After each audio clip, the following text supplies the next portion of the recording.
ನಮಸ್ಕಾರ. ನನ್ನ ಹೆಸರು ಡಾಕ್ಟರ್ ರವಿ ಕಿರು. ನಾನು ಈ ಮಾತನ್ನು ಸಾಮಾಜಿಕ ಕಳಕಳಿಯಿಂದ ಮಾತಾಡ್ತಾ ಇದ್ದೀನಿ. ಈ ಸಣ್ಣ ಹುಡುಗರಲ್ಲಿ ಜಂಕ್ ಫುಡ್ ಅಥವಾ ಬಿಸ್ಕಿಟು, ಚಹಾ, ಬ್ರೆಡ್, ಚಾಕ್ಲೇಟ್ಸು, ಕೇಕ್ ತಿನ್ನೋದು ಬಹಳ ಕಾಮನ್ ಆಗಿದೆ. ಇವುಗಳಿಂದ ಎಷ್ಟು ತೊಂದರೆ ಆಗ್ತಾಯಿದೆ ಯಾರ ಪೇರೆಂಟ್ಸು ಇಲ್ಲಿ ಗೊತ್ತಿರಲ್ಲ. ಮತ್ತು ಅವ್ರು ಒಂದೊಂದು ಸಲ ಗೊತ್ತಿದ್ರೂ ಸಹಿತ ಅದರಿಂದ ಹೊರಗೆ ಬರಲು ಸಾಧ್ಯ ಆಗ್ತಾ ಇಲ್ಲ. ಹೊರಗೆ ಹೋದ ಕೂಡಲೇ ಮಕ್ಕಳೆಲ್ಲ ಚಾಕ್ಲೇಟ್ ಕೇಳ್ತಾರೆ, ಕೊಡಿಸ್ತಾರೆ, ಅಳ್ತಾರೆ, ಕೊಡ್ತಾರೆ, ಚಾಕ್ಲೇಟ್ ಕೊಡ್ತಾರೆ ಅಥವಾ ಬಿಸ್ಕಿಟ್ ಕೊಡಿಸ್ತಾರೆ. ಅಥವಾ ಏನು ಕೊಡಲಿಲ್ಲ ಮನೇಲಿ ಏನಿರ್ತ ಮತ್ತು ಚಾಕ್ಲೇಟ್ ಬಿಸ್ಕಿಟ್ ಕೊಡ್ತಾರೆ. ಇವುಗಳಿಂದ ಹೊರಗಡೆ ಹೆಂಗೆ ಬರಬೇಕು ಕೆಲವು ಟಿಪ್ಸ್ ಕೊಡ್ತೀನಿ.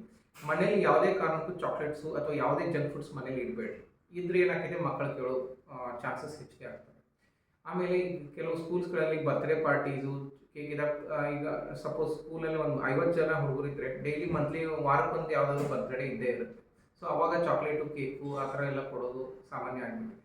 ಯಾರಾದರೂ ಬರ್ತ್ಡೇ ಇದ್ದಾಗ ಅವ್ರಿಗೆ ಯಾವುದಾದ್ರೂ ರಿಟರ್ನ್ ಗಿಫ್ಟ್ ಕೊಡೋಕೆ ಹೇಳ್ರಿ. ಅದು ಚಾಕ್ಲೇಟ್ ಬದಲಾಗಿ, ಕೇಕ್ ಬದಲಾಗಿ ಈ ಪೆನ್ ಕೊಡೋದು, ಆ ಥರ ಒಂದು ಅಥವಾ ಸಣ್ಣ ಗಿಡ ಕೊಡೋದು, ಈ ಥರ ಒಂದು ಅಭ್ಯಾಸವನ್ನು ಟೀಚರ್ಗಳಲ್ಲಿ ಕೇಳ್ಕೊಳ್ಳಿ. ನೀವು ಚೇಂಜ್ ಮಾಡಿದ್ರೆ ಮಾತ್ರ ಎಲ್ಲ ಹುಡುಗರು ಸಹಿತ ಚೇಂಜ್ ಆಗೋದು.